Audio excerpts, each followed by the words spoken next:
Good evening. From the Institute for Global Education, we're bringing a program tonight, a talk show, on the subject of our International Day of Peace program that we are presenting for the public schools this year, and other programs related to that. And we're excited this year about this program because usually we have a week of peace education, and we have a proclamation from the Board of Education of the Grand Rapids Public Schools. And the public schools have been generous in giving us this proclamation in 35 consecutive years. Now, a lot of people will have to think about that for a moment. That's a long time. But I'll tell you what is even longer. The United Nations International Day of Peace, which we celebrate and observe during our programs, is celebrating the 70th year of the Universal Declaration of Human Rights.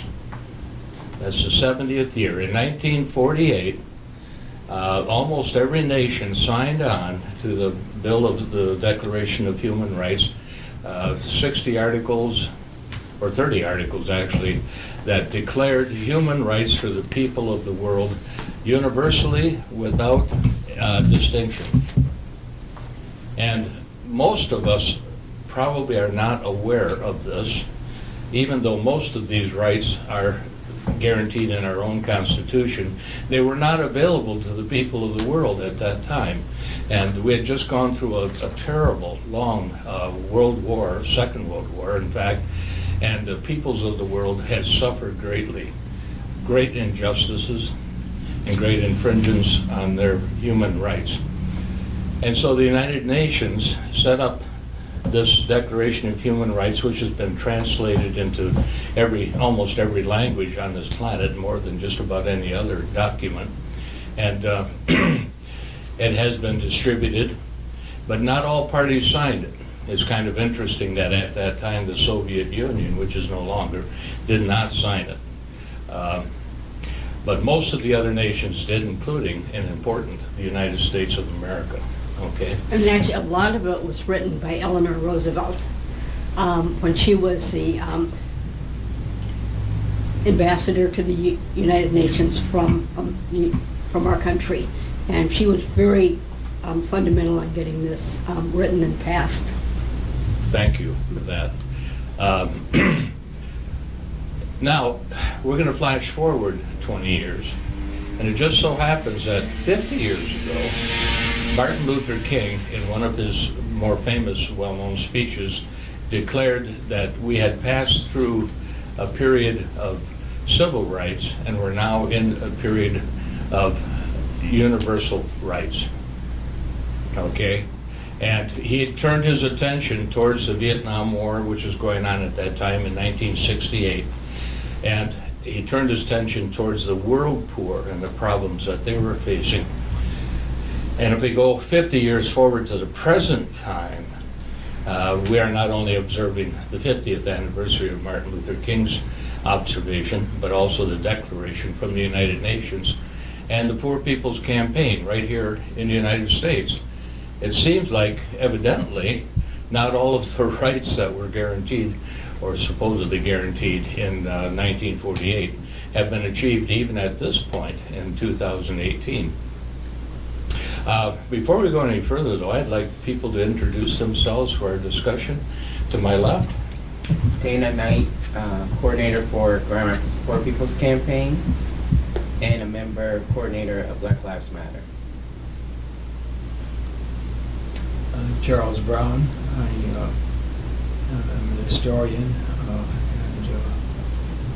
as such have been concerned with the substance of what we're talking about. Good. And I thought you helped to put some of this in historical perspective. After all, the Declaration of Human Rights of 1948, the timing is significant. It happened after the terrible experience that much of the world had experienced under the rule of Nazi Germany and Imperial Japan and Mussolini's Italy. These rights had Hitler and his type had no respect for these rights. And I think it has been remarked that these rights are stated as a standard and serve the purpose of just stating them, but they're not in themselves legally enforceable. They have no legal capacity for enforcing themselves. That's right. Only enforced by nations that adapt them and integrate them into their system of law. Mm-hmm. Thank you for that. In 1948, how old were you, Charles? 48, I was 10 years old. And I was 5 years old, and I didn't know anything about the United Nations. I guess I knew there had been a war. Yes. And you were just a little bit older than that, so you saw even more of what was coming. The other people in the room probably weren't born at the time, and yet it's still important. My name is Kim McKeon, and I am a member and also a board member of the Institute for Global Education. My name is Kate Shockey, and I'm a member of the board of IGE, and also I'm an artist, a weaver, and I do other artwork too. Okay. My name is Dane Gates. I'm a member of IGE and also a board member. I'm Katie Villier, and I'm helped with the founding of IGE a long time ago. And I'm a retired sociology and writing teacher from some local colleges. Mike, there's one thing I wanted to mention, that there's also a Universal Declaration of the Rights of Children, and the Mhm. United States has not signed that. Could you tell us why? I don't know. I haven't done the research on it, but I know that we refused. Yeah. Well, one of the reasons... I don't know who was president at that time. One of the reasons was the Universal Declaration of Children's Rights says that you cannot execute a child.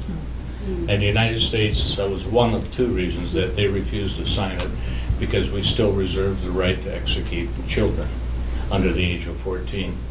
And occasionally it does happen. And that's kind of a sad footnote to this meeting today.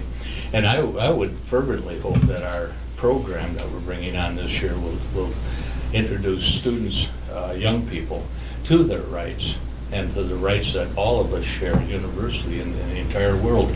If you're a human being, you are guaranteed certain unalienable rights. And the governments that were signatory to that have the responsibility to do their very best to make sure your rights are observed. And that we should hold them accountable if they don't. And that's right, they need to be held accountable. My name is Mike Franz, and I have been working with Katie for 35 years on this Week of Peace Education. Is one of our favorite programs. And I'm rather proud of the long term of it. I'm proud of some of the achievements we've made.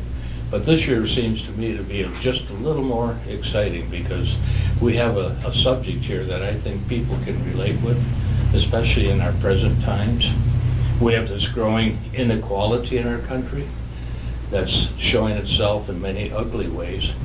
The poor are getting poorer, the middle class is getting poor, rights are being attacked. You have the universal right to participate in your government, but how many bills are being introduced into Congress to take away voting rights and to take names off the register? How does our government encourage people to vote? by making it easier for them, or does it discourage them? The Universal Declaration of Human Rights calls for the end of slavery. That's a terrible subject, isn't it? But we have in our Constitution an article that says that slavery is okay for prisoners, okay? They are in a condition of servitude. But even now, when we release our prisoners and they become returning citizens, how many rights have been taken away from them and are not given back to them? And what is the country doing to make their rights to employment, for example, health care? The most basic, these are the least of these in our country, and they suffer, it seems to me, more than others, more than their fair share even, after they've paid the price for their crimes. Dana, would you like to comment on, from the Poor People's Campaign, on this business of human rights? Well, I'll piggyback on what you just said about the prisoners, their rights, which there have been some, depending on what you're charged, what you went to prison for, some are able to come back and have their voting rights established, but most felons don't know that. And then also, they're also doubly penalized in that, depending on what they went to prison for, it limits their housing options. You can't live near a school or children, and then also you're penalized if you have a criminal background in housing, where they use that as a background check to justify whether or not you should live in their homes. So that's one of the issues that the Poor People Campaign is concerned about. And the initiative that we're in right now is for people to be empowered and get them out to vote, so that they can vote on things that affect them, like gerrymandering, where that's kind of a rigged way of voting for a certain party. Those things are, I know that's on the ballot here for November. Maybe it's in court. Oh, I thought it was approved. No. Okay. The Attorney General and a lot of Republican groups are Holding it up. holding it up. Yeah. And so that affects, if you go out and vote, then that affects who you vote for. And so that's something that's set up against the residents, depending on where you live. So we're trying to get people to vote and empower them by voting for people that are going to advocate for their human rights and advocate for the poor and the marginalized, and get people in office that represent the needs of the people and honor the human rights of the people. Very good. Just a footnote to this business of slavery. I've read on the internet recently that North Korea has 10% of its people held in a condition of slavery. That's a large number. You're talking over millions of people in the condition of slavery in that country. And then we have human trafficking going on And almost Thailand, internationally. almost all of the workers on shrimp boats are slaves. Okay. Well, I would even say the slavery that we really don't see here is when you go to the nail salons or the Asian restaurants, where they actually come here and then they have to work for so long before they are, what are they, servitude? Indentured. Yeah, indentured slaves. And that's a racket that nobody really talks about or knows about, but that's how a lot of them come here. They're restricted on their rights and freedoms from their own people who brought them here. Can I stop for a minute and I'm going to hold this up. This is a book that's in our public library in Grand Rapids, and this is a book by a wonderful scholar that I saw at University of Detroit, but he's at American University, Ibram Kendi, and this is stamped from the beginning. Definitive history of racist ideas in America. And some people wish slavery continued, and there are different forms of slavery, and he makes that clear. But this is this slavery that started out having to do with people from Africa, and then it developed into this very, very lucrative business, not just slave trading, but using people on plantations. And that exploitation of people has been, like some other kinds of things, made like a kind of holy. And we don't call it real slavery anymore, but we know that racism is alive and well in this country, and it makes for all kinds of human suffering. And there's a number of examples of slavery throughout the world. For instance, you should be very careful when you buy chocolate, because most of the chocolate is picked by child slave laborers in Ivory Coast and Ghana and that area. Well, most of the technology from our cell phones and computers are from child laborers Yes. in Africa, and we never look at it that way. And even the diamonds are dug out by children. Yeah. So it's all kinds of atrocities that Mhm. are not being challenged on the human rights. And they're forced in these blood diamond states, they're forced to join the military and kill Yeah. people and do things at very young ages. And of course, the rights of children to an education is universal. In this country, we do guarantee people the right to an education up to age 16. Some countries don't even bother. It's a sad fact, you know. But when we have unequal education in this country, then it becomes a major issue that we need to talk about. And we went through a long history of civil rights eras where we had separate but equal, and they were not. It wasn't good enough. We had to change that. And of course, we were going beyond that even today. We have a public school system that is under attack by people who would like to create them for-profit schools and create unequal advantages for people of wealth. And maybe they have a little religious motive there too, to keep their people separate from other people who have other religions. And we have the freedom of religion and so forth in the Human Rights Act. And you know, people who have a right to their own religion should be willing to guarantee and work towards other people having a right to their own beliefs and their own culture and so forth. Mike, that maybe this is a Yeah. good time for me to mention our, another part of our commemoration of the International Day of Peace. Why don't you announce what day it is? Pardon me? But- Yes, the 21st, I was just gonna do that. It's the United Nations. The 21st of September is the United Nations International Day of Peace. And we have been celebrating here at the Institute for Global Education for about 8 years now. And part of our celebration, along with the week of peace education, is an interfaith service that's been held at the Dominican Sisters Marywood for 7 or 8 years.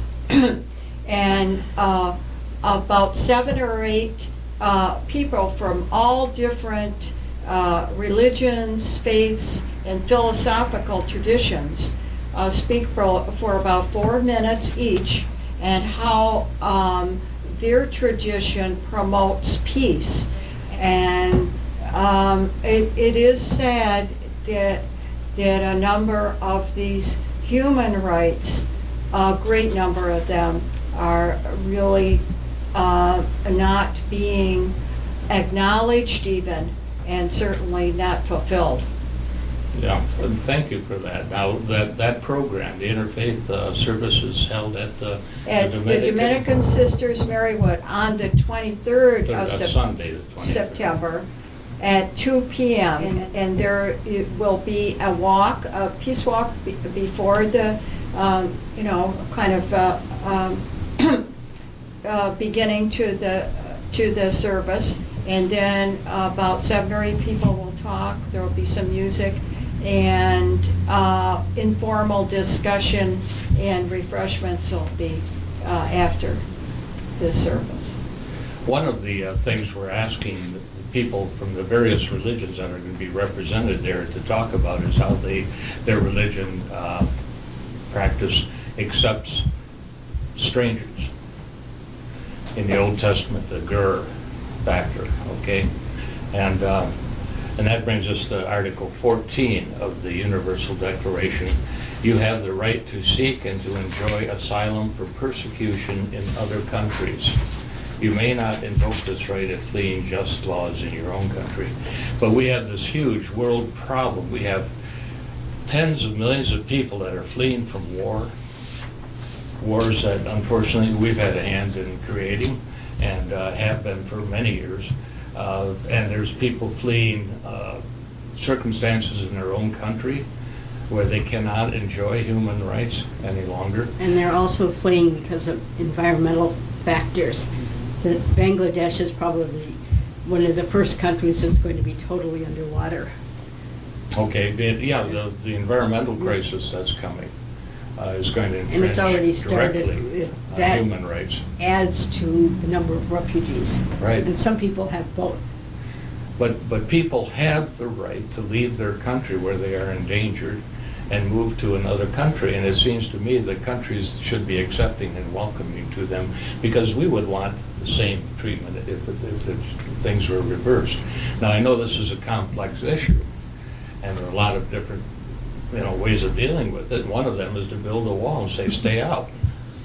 We don't want you. And the reasons they are not wanted are not very laudatory either. You might be a criminal, or you might be whatever. You're certainly going to be of a different color or race. And that might be reason enough in itself in a racist country to reject people who are strangers. We need to be talking about these issues, and we need to be doing a better job anyway dealing with our immigration problems here in this country. And that would be a great subject for the schools, for children to be talking about during this Day of Peace education program. Well, Okay. most of the people that are in the United States that are being targeted are colored people, but they forget that Canadians and other white colored people are not citizens of the United States. But even with the DACA and the trying to keep or send the Mexicans back and build a wall, the face of it is colored people.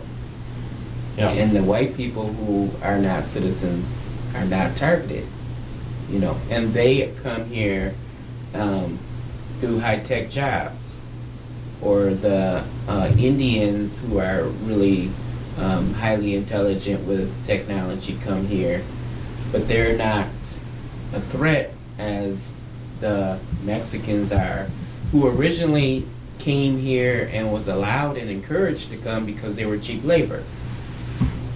Now, I look at it that a lot of them have gone to college, their children have gone to college, they're doing successful, and due to we have a considered racist president, the philosophy is to get them out of here and return America to being mostly white.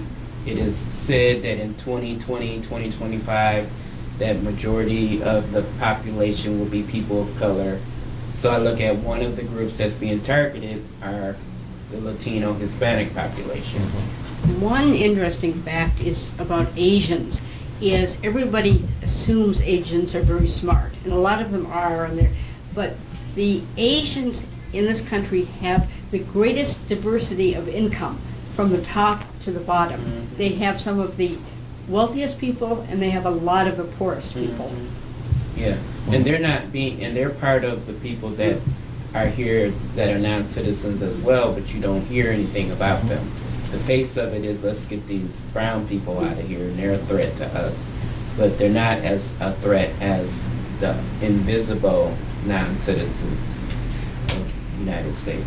to kind of piggyback on what Dana had to say, our President Trump, within the last 2 months, withdrew from the Declaration of Human Rights. Rights. Yeah, I guess I read that too. That was an article that Well, was every other recently- treaty he's denied too. Yes. And I don't know how he can just unilaterally do this without consulting, but he does it. And we have a system of government and checks and balances that are way out of skewer right now. And it seems to be getting worse day by day. And it's our duty as citizens to make sure our government gets back on the right tracks. We can do better. We also have this problem with immigration now, is separation of children from their parents. And there is no way in the Universal Declaration of Human Rights that you can take a family and just arbitrarily separate them under penalty of law. Or And the threat or conditions they whatever. keep the kids in. They're in cages, they're not allowed to hug, touch each other, they're not supposed to talk to each other. It's like they're in a military barracks, and 5-year-old kids. And even if they have a brother or sister there, they cannot touch their brother or sister. And they're also are medicating them. Yes. And they don't have their parents' permission.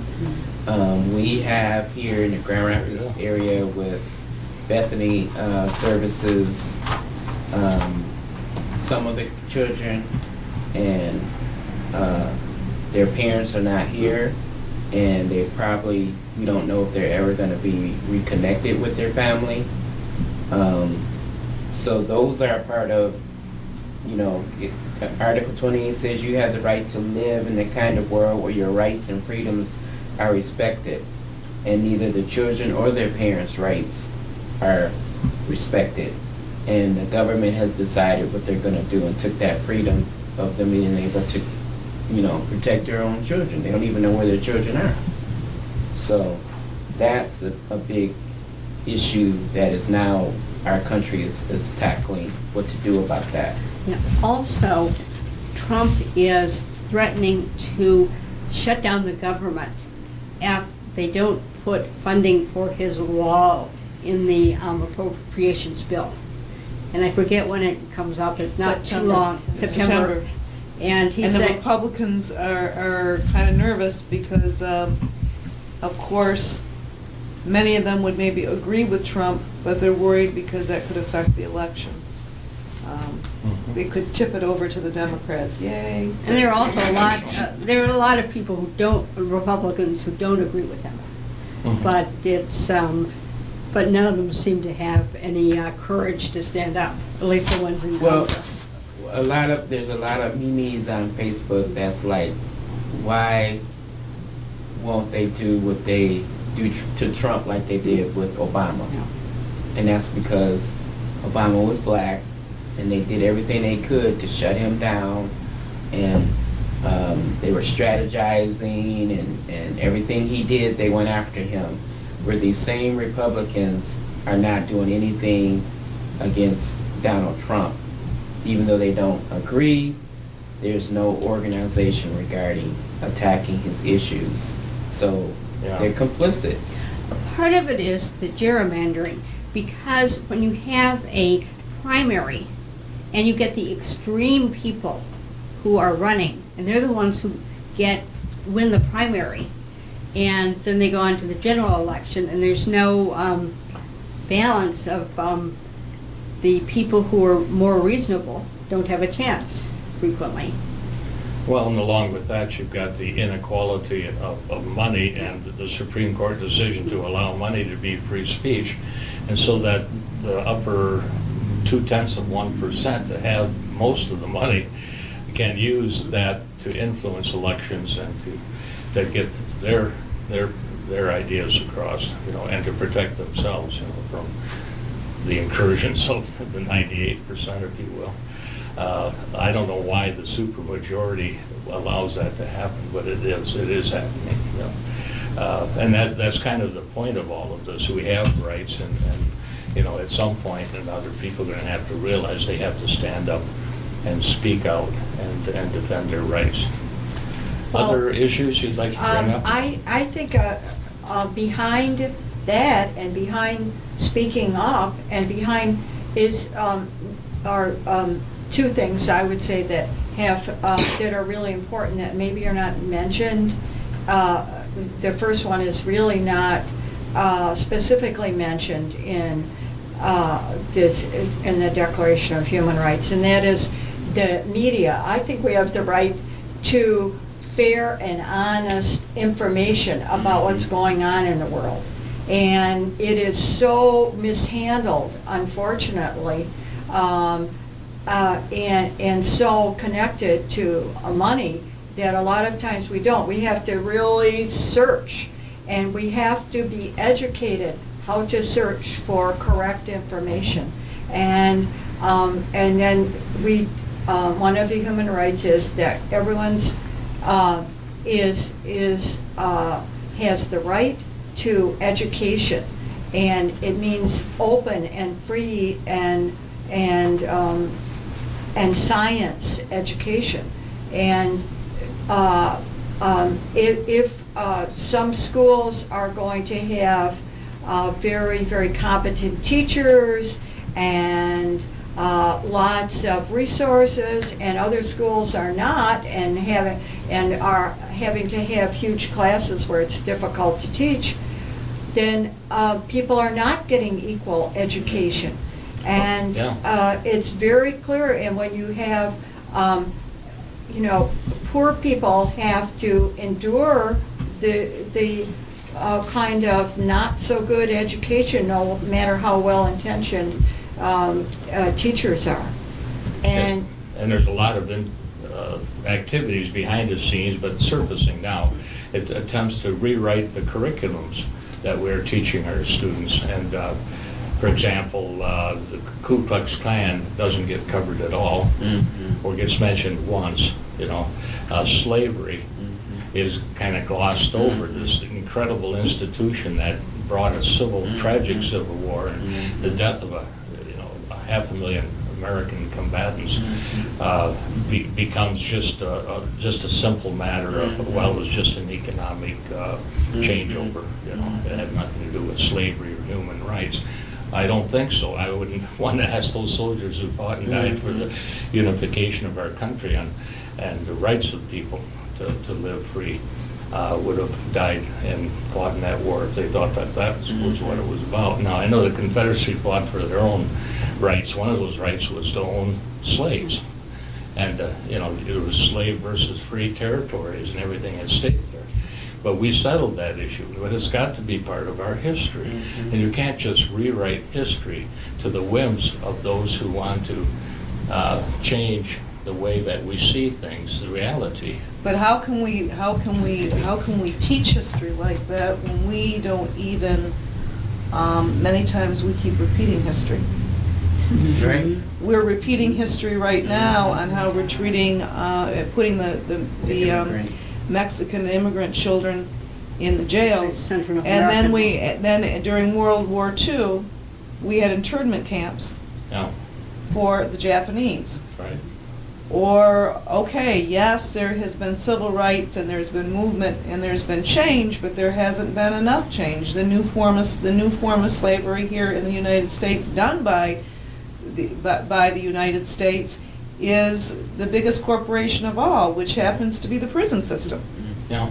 Also, there's a new book by Michiko, I think her last name is Kutatani, and she used to be the main head book reviewer for the New York Times. And she has just written a book on the experiences that her family had in the Japanese internment and how terrible it was. And even there they didn't separate families so much, but the horrible things that happened. Well, we can't forget what happened to the Native Americans when they were separated from their Yes. parents and conditioned and taught in the language of the white culture. So what's happening today is the same thing, where the kids that are separated and in these facilities, some of them are going to be adopted or fostered out, and primarily to white families. You know, and speaking of the American Indians, I mean, that was all about coming in and taking their land from them and moving them out, and it was about territories. Well, now we have something here in this day and age called gentrification. Gentrification is basically the same thing, is going on into other people's neighborhoods and pushing them out of their neighborhoods. It's just the new modern taking over territory. Good point. Good point. And I think with the Native Americans, it was more than taking their land, it was taking their culture. It was taking their culture. Yeah. And it's still the same, because even though the Civil War was fought, it was about economics, and that is exactly what we're seeing today. We're fighting the same war, just in a different form. And I think it's important to know that when they're separating those children from their families, which is not at all unlike slavery, not at all unlike the Native Americans, it's more of the same, it's just different on the calendar. Because a lot of people are profiting from those children being separated from their families, where they're being housed. Even locally here with Bethany Christian Services, that's a form of economics. And we're looking at things and talking about human rights. We go back to the Constitution, which in America, unfortunately, we're getting further and further away from. And that's what's creating this huge gap that's starting to occur. And I think it is totally about reforming this nation and holding people accountable. These are issues and matters of life and death. They're not simply conversations that we're having. And it's always been said, if you don't learn, the operative word, learn from history, you are doomed to repeat it. And I think that's exactly what we're seeing today.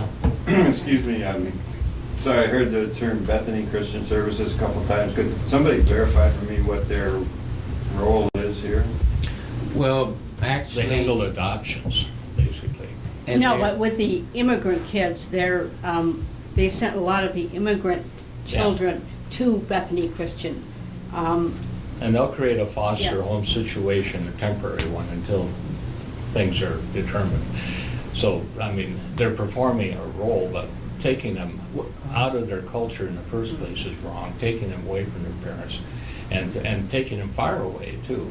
Well, one of the big things with the Poor People's Campaign is a moral revival.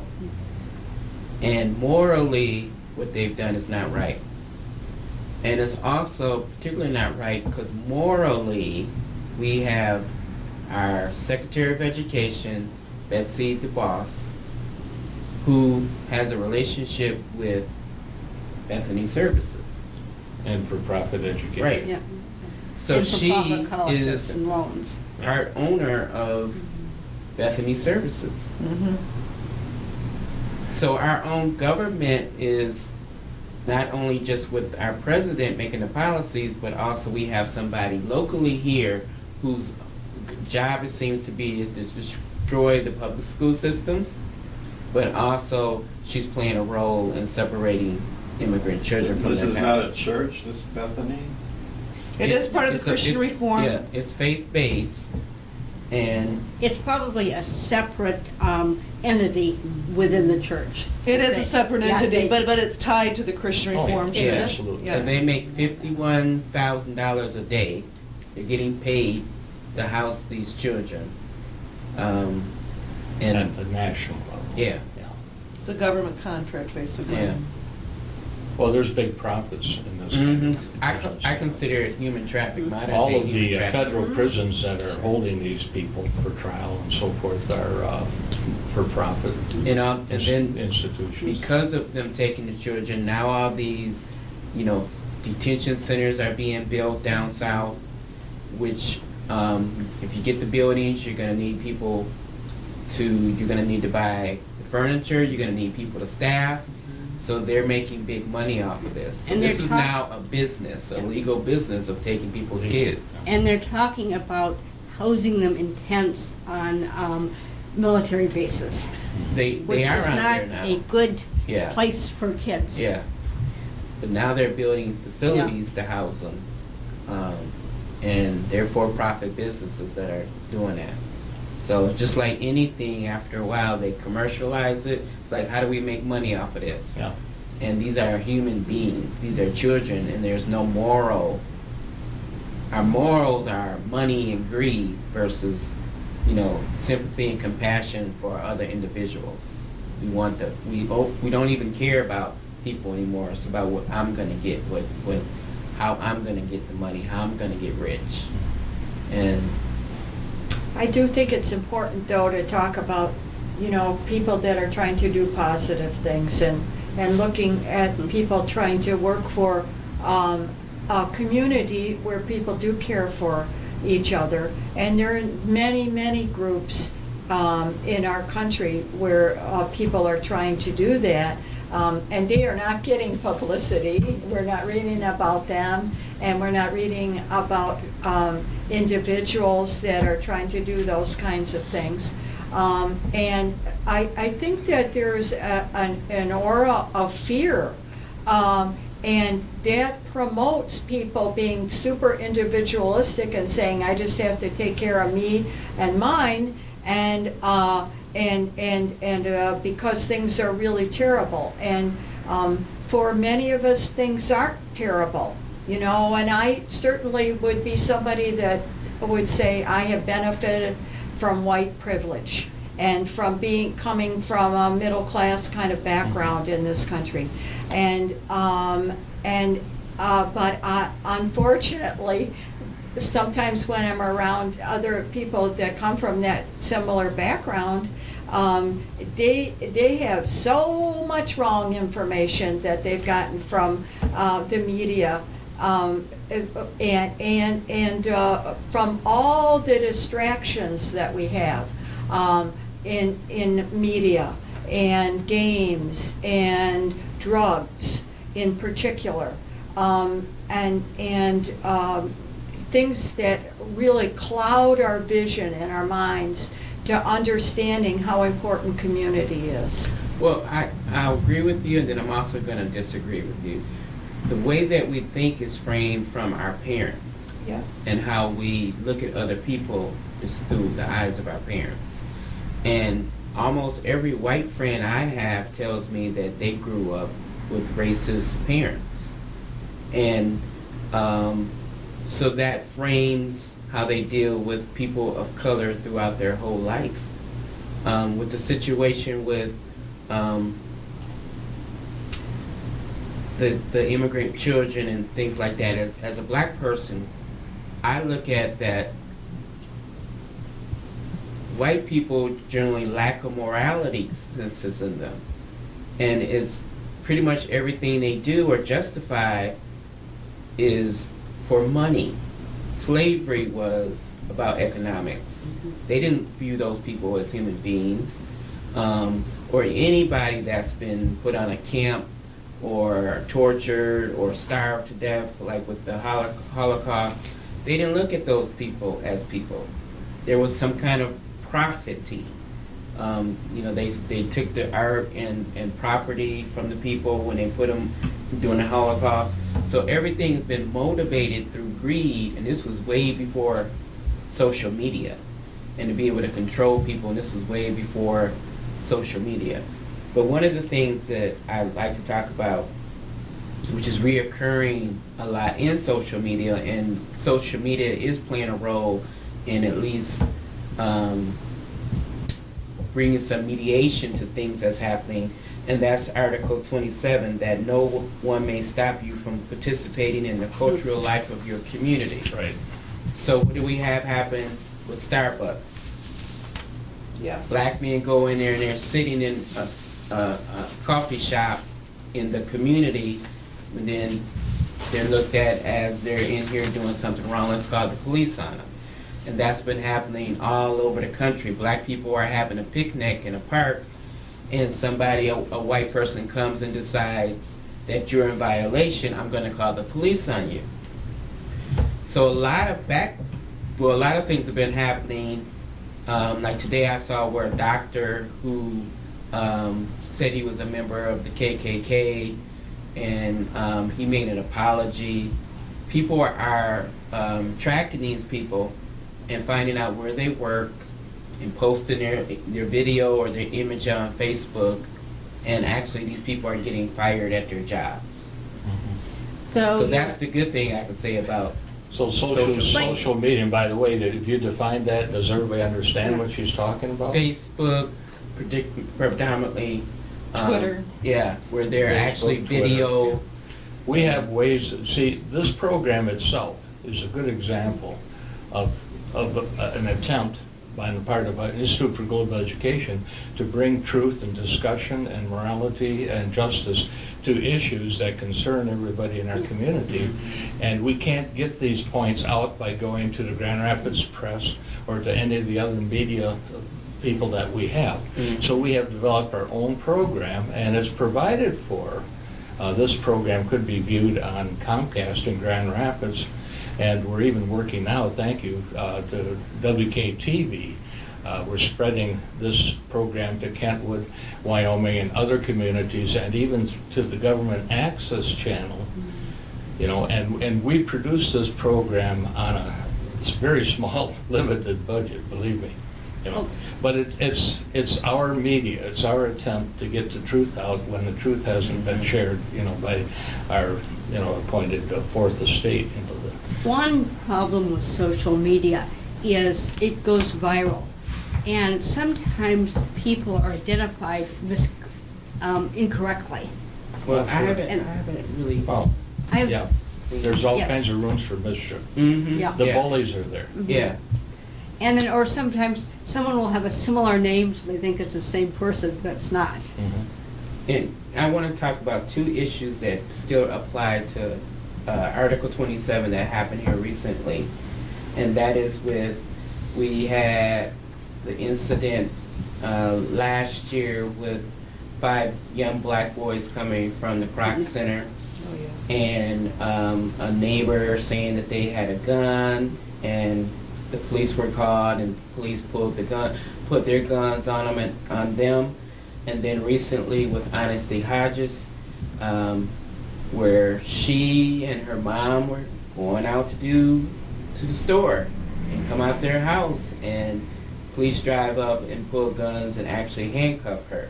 Now these people were just participating in their regular, normal cultural life in their Right. own community, minding their own business, but their rights were infringed on because somebody made a call and of fear Fear-based. based on color. And the people making calls frequently are protected. Right, Their yeah. names they don't can- come yeah. out, they cannot Right. do it, and Uh-huh. nobody says, Yeah. well, gee, this John Smith over here is Yeah. the one who called, and And so anybody can randomly call on you and say you're doing something and you're guilty. And it even talks about it in here that you're supposed to not be guilty, but we're guilty before we are found out to be innocent. Yeah. And of course, there's several articles here that deal with the equality of rights under the law. The protections that are built into not only the Universal Declaration, but into our own Constitution and our whole set of laws. And yet we have this example of mass incarceration, Mhm. where undue effort has been attacked at one group of people or two groups of people who are minorities, and they end up being the ones that are imprisoned and given heavy sentences for crimes that people of the dominant culture are not charged with, or have lawyers who can get them out of, or whatever. And so we have this predominance of minorities in our prisons in large, increasing numbers. You know, we'd had a program we did about that, about what was the book, The New Jim Crow. Mm-hmm. Okay, it talked about how this all came about. And it's been documented, but it hasn't been necessarily understood. But in Grand Rapids, we know that steps have been taken to make sure that our police forces are trained and given the kind of sensitivity training, and they're held accountable too. well, For they're the kinds of activities not, that they they're haven't been involved totally in. held accountable. Yeah. They're in the process Yeah. of trying to In the do process, it, but yeah. they haven't It's a done it process. yet. Yeah. And there's still been a lot of recent terrible incidents. Yeah, with the racial profiling, the stopping. Traffic stops. Mhm. And then most of the situations with the youth are black. They're predominantly enforcing policing in the communities of black and brown people. We also have the issues with ICE and the Kent County Sheriff Department working together with ICE and the Grand Rapids Police Department and adding to the separation of family and deporting families. So there's still a lot of issues that need to be resolved. with the Also, Grand Rapids there's Police a Department. federal suit against the Grand Rapids Police because they still have a policy that they can stop anyone they want, and if the person does not have identification, they can fingerprint them, take their picture, and that's outrageous. Mhm. So the Grand And- Rapids still has a long ways to go. And they're just randomly doing Yeah. it, just to have it in their data. Dana, can you tell everybody what Kalamazoo just did? About, they don't want ICE there anymore and they took it to the county or something, or? Well, what happened is in the Kalamazoo, Michigan area, they made they're in talks with the city council that they will not support ICE. Whereas here, we can't even get Grand Rapids as a sanctuary city, where Kalamazoo is one, and we cannot get the Kent County or the city or county commissioners to support anything related to the immigrants here. And actually, in Grand their Rapids. county commissioners, there have been disruptions at several of their recent meetings because the county accepts money from ICE to hold immigrants for 2 or 3 days, and they make a lot of Okay. money on it. Yeah, yeah. Yeah. So we're still dealing with human trafficking and profiting off of people's misery. But that seems to be how most economies, like what you were talking about, the prison industrial complex, Yeah. that's the way they make money. Yeah. So they're not going to end these processes if they're benefiting from them. Everybody downtown, if they cleaned up the way the prison industrial complex worked, half those people wouldn't be there. So what you think they're going to do? They're not. That's job security, you know. With the marijuana charges and everything, the petty charges, that's job security for them. But it's misery for the people who Yeah, get caught up in and that there system. are When they're a lot- arrested, they're incarcerated, and they're asked to pay for their incarceration a certain date.